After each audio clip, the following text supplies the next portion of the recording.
Good morning student. Junior class में हमने पढ़ा था एस व पी ब्लॉक के बारे में। पी ब्लॉक के वर्ग संख्या 13, 14 के बारे में पढ़ा था और 15, 16, 17, 18 सीनियर में लगते हैं अपने। और यहाँ डी और एफ ब्लॉक के तत्वों के बारे में हम पढ़ेंगे। डी ब्लॉक के बारे में बात करते हैं। डी ब्लॉक के तत्व कौन से होते हैं?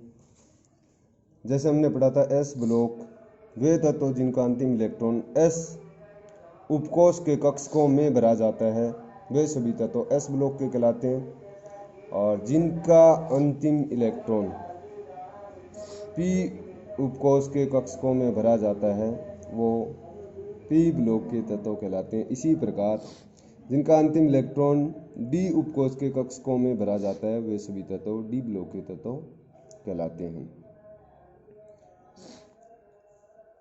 अंतिम इलेक्ट्रॉन जिसमें डी कक्षक में भरा जाता है डी ब्लॉक के तत्व कहलाते हैं। यहाँ बात करते हैं आवर्त सारणी में डी ब्लॉक के तत्व, इनका स्थान क्या है? एस और पी ब्लॉक के मध्य यानी बीच में आते हैं। यहाँ पर आवर्त सारणी में हमने देखते हैं तो सबसे पहले आवर्त की बात करते हैं। पहले आवर्त में दो तत्व होते हैं, हाइड्रोजन और हीलियम। यहाँ पर हाइड्रोजन ऐसे आवर्त सारणी यहाँ प्रारंभ होती है आवर्त सारणी ऐसे, और लास्ट में यहाँ पर आप देखते हैं 18 नंबर वर्ग में हीलियम आता है। वर्ग संख्या पहले की बात करते हैं तो 18 की। यहाँ पर दूसरा आवर्त होता है, ये हाइड्रोजन के बाद में यहाँ से बेरिलियम से प्रारंभ होता है, ये भी एस ब्लॉक का है।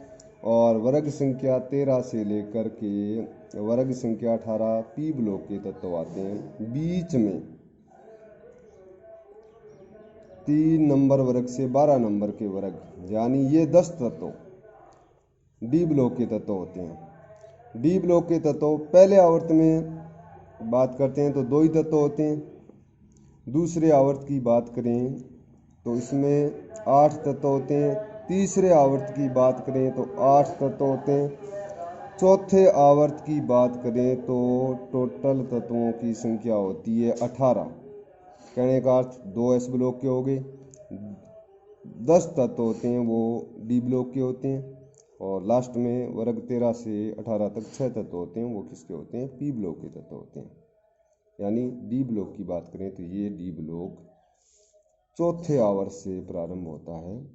और इसके इलेक्ट्रॉन की बात करें तो n-1d में भरे जाते हैं। n यहाँ पर क्या है? कोषों की संख्या। तो चौथे आवर्त से प्रारंभ होता है तो यहाँ पर क्या लिखेंगे? n के स्थान पर 4 लिख दिया हमने, इसमें से 1 घटा देंगे और ये d लिख दिया। 4-1d कहने का अर्थ 3d से d प्रारंभ होता है आवर्त सारणी के अंदर।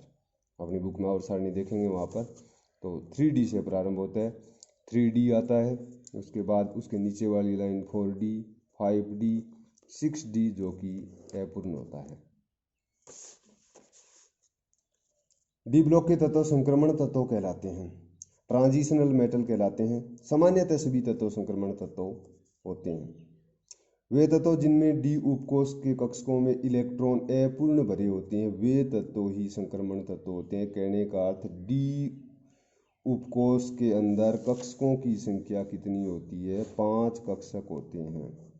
टोटल कक्षक होते हैं 5 कक्षक होते हैं।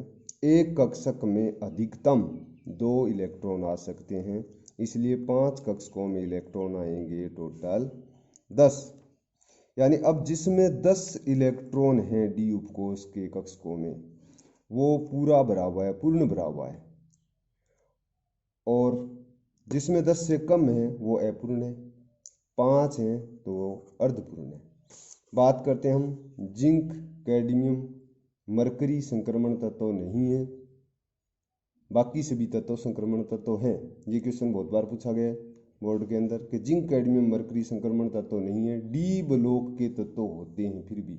इसका कारण ये होता है क्योंकि जिंक, कैडमियम, मरकरी के परमाणु अथवा आयन में डी उपकोष पूर्ण भरा होता है, इसलिए संक्रमण तत्व नहीं है।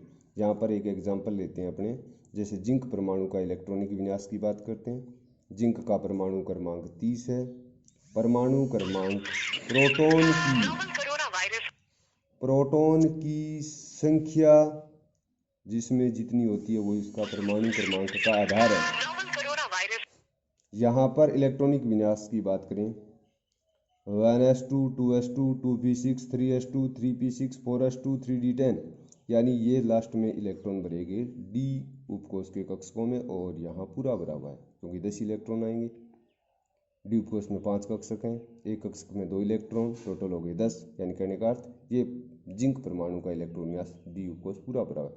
जिंक आयन की बात करें Zn2+ है तो 2 इलेक्ट्रॉन इसने डोनेट कर दिए यानी 2 इलेक्ट्रॉन कम हो गए, तो 28 इलेक्ट्रॉन भरेंगे हम। 1s2 2s2 2p6 3s2 3p6 4s0 3d10, यहाँ पर भी डी उपकोष के कक्षक पूरे भरे हैं, ऊपर वाले में परमाणु का लिया, नीचे वाले में आयन का लिया, दोनों में डी उपकोष पूरा भरा हुआ है। कहने का अर्थ ये संक्रमण तत्व नहीं है क्योंकि इसमें डी उपकोष के कक्षक पूरे भरे हुए हैं, यहाँ पर हमने देखा है पूरे भरे हुए हैं, ये कारण होता है।